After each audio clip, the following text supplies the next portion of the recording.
అల్లూరి సీతారామరాజు జిల్లాకు చెందిన కానిస్టేబుల్ అభ్యర్థి శ్రీ లాకే బాబూరావు వేదికపై తన గ్రామానికి రోడ్డు సౌకర్యం లేదని విన్నవించిన వెంటనే ఉప ముఖ్యమంత్రి పవన్ కళ్యాణ్ స్పందించి సభ ముగిసేలోపే ఆ గ్రామానికి 2 కిలోమీటర్ల రోడ్డు నిర్మాణానికి రూ. 2 కోట్ల నిధులను మంజూరు చేసి అధికారులను పనులు పూర్తి చెయ్యాలని ఆదేశించారు.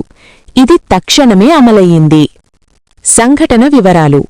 సంఘటన: కానిస్టేబుల్ నియామక పత్రాల పంపిణీ కార్యక్రమంలో బాబూరావు వినతి: అల్లూరి సీతారామరాజు జిల్లాలోని తన సొంత గ్రామం టేనుములంబండకు రోడ్డు సౌకర్యం లేదని పవన్ కళ్యాణ్కు తెలియజేశారు. పవన్ కళ్యాణ్ స్పందన: బాబూరావు విజ్ఞప్తికి వెంటనే స్పందించి అధికారులను ఆదేశించారు. సభ ముగిసేలోగా రోడ్డు నిర్మాణానికి పరిపాలనా అనుమతులు మంజూరు చేయించారు.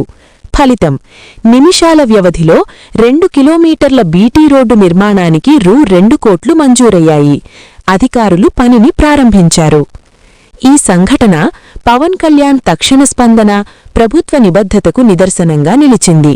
ఇది ప్రజలలో గొప్ప ప్రశంసలు పొందింది.